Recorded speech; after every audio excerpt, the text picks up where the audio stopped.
Hello and welcome.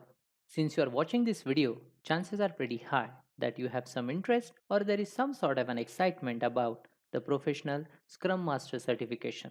My name is Ravik Shirsagar.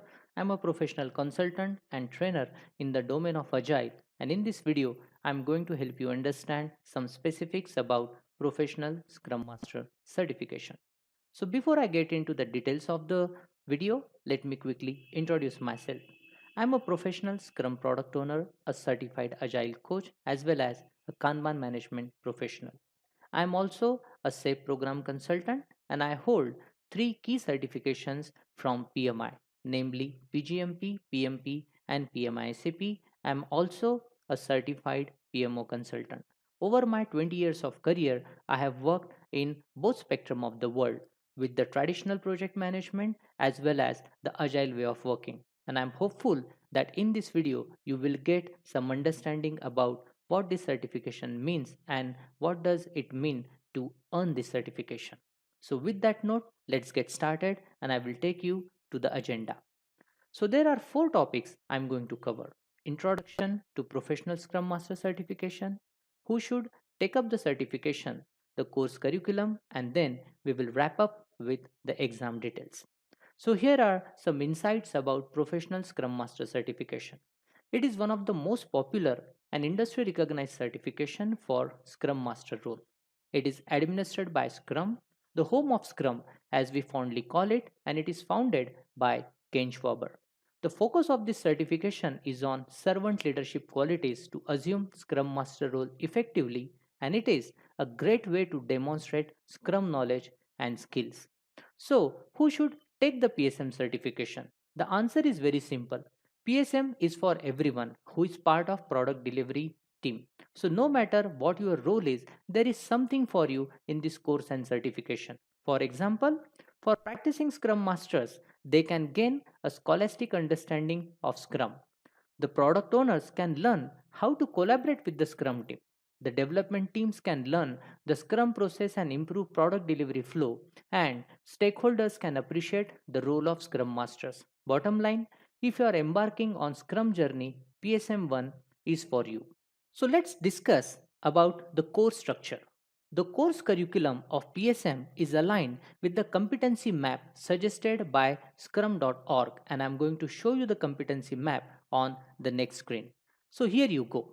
This competency map has four domains. Understanding and applying the Scrum framework. This is the first one. The second one is developing people and teams. Third, managing products with agility. And fourth, developing and delivering products professionally. You can see on your device screen that each of the domain has certain competencies. So this course is built on these competencies. Let me give you a quick walkthrough. Here we go.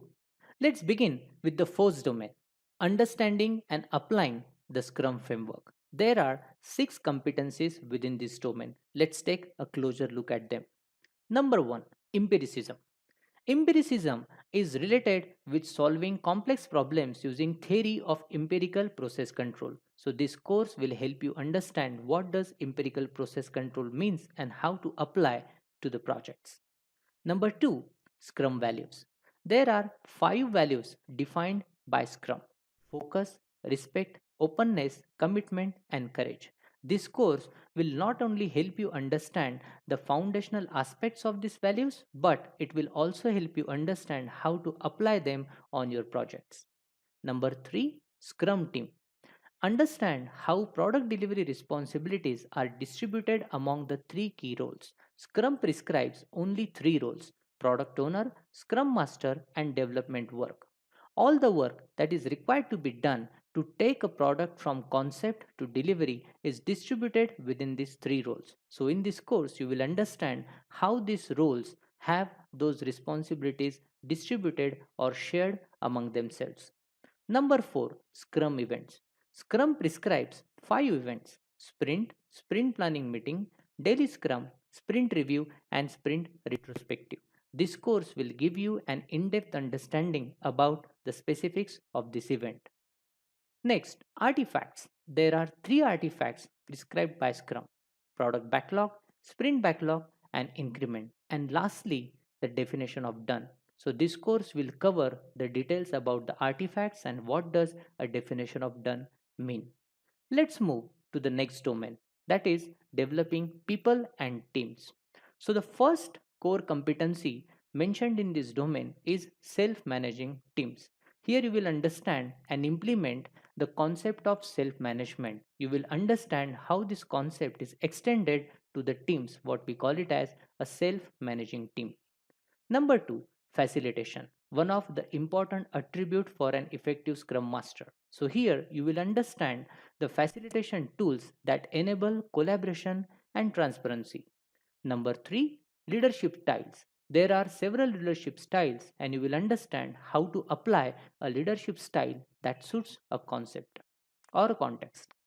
And lastly, this domain will cover coaching and mentoring. Here you will understand how to mentor and coach individuals, teams, and organizations.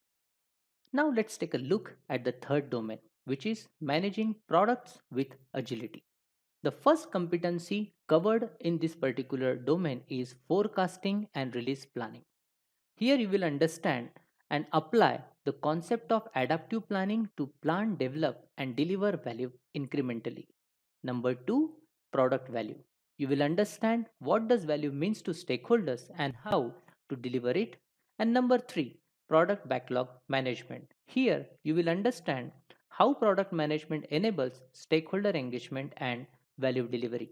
And last but not the least, let's look at the fourth domain, that is developing and delivering products professionally.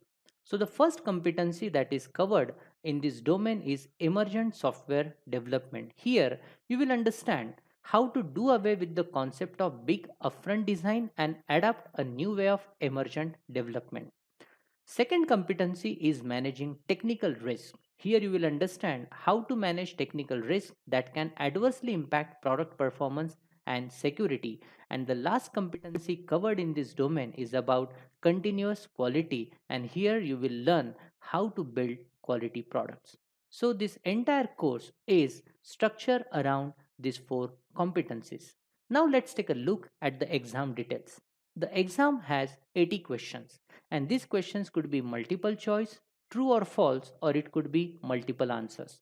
The total time you will have to write the examination is 60 minutes and the passing score is 85%. Now, to put these things in a context, right? Then Scrum Master can be perceived as a role which exhibits servant leadership. And this servant leadership is under or in context with three attributes: the team, the product owner, and organization. So let me help you understand what does servant leadership mean in these three contexts. Let's begin with team. So, from the perspective of team, servant leadership means coaching the team in self management and cross functionality, helping the Scrum team focus on creating high value increments that meet the definition of done, causing the removal of impediments to the Scrum team's progress, and ensuring that all Scrum events take place and are positive, productive, and kept within the time box. With context of product owner, the servant leadership role of Scrum Master has several facets. Let's discuss. Helping find techniques for effective product goal definition and product backlog management. Helping the Scrum team understand the need for clear and concise product backlog items. Helping establish empirical product planning for a complex environment and facilitating stakeholder collaboration as requested or needed. And lastly, the role of Scrum Master as a servant leader with respect to organization, let's discuss about that. Leading, training, and coaching the organization in its Scrum adoption, planning and advising Scrum implementation within the organization, helping employees and stakeholders understand and enact an empirical approach for complex work, and removing barriers between stakeholders and Scrum team. So that's the role of a Scrum Master. In summary, it's a servant leadership role. If this is something is interesting to you, then I strongly recommend that you enroll in this course. I appreciate for your time watching this video. If you have any questions about this video or this certification, feel free to post your comments and I would be more than happy to respond to them. See you in the course. Thanks for watching.